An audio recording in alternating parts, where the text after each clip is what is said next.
Talking people, जहां पुरानी कथाएं अपनी जड़ें जमाती हैं।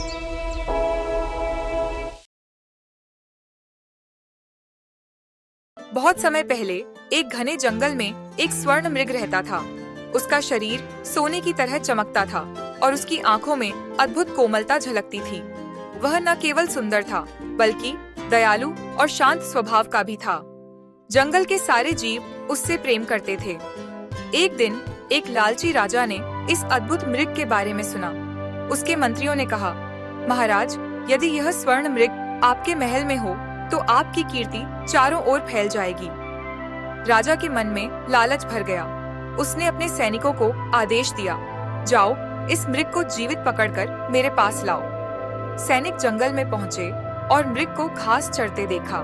वे आगे बढ़े, लेकिन तभी मृग ने मधुर मानवीय स्वर में कहा, मित्रों, तुम मुझे क्यों ले जाना चाहते हो?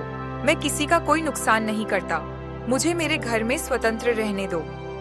सैनिक उसकी वाणी सुनकर चकित रह गए, पर राजा का आदेश मानना उनका कर्तव्य था।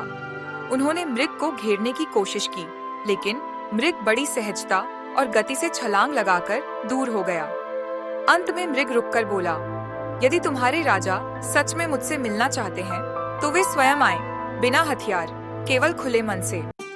जब राजा स्वयं आया और मृग की नम्रता और बुद्धिमानी सुनी तो उसके हृदय का कठोरपन पिघल गया।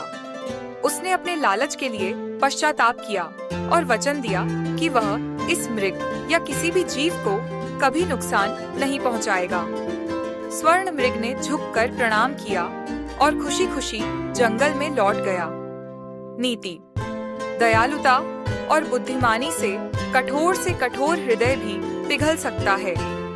सच्ची सुंदरता स्वतंत्रता में है, बंधन में नहीं।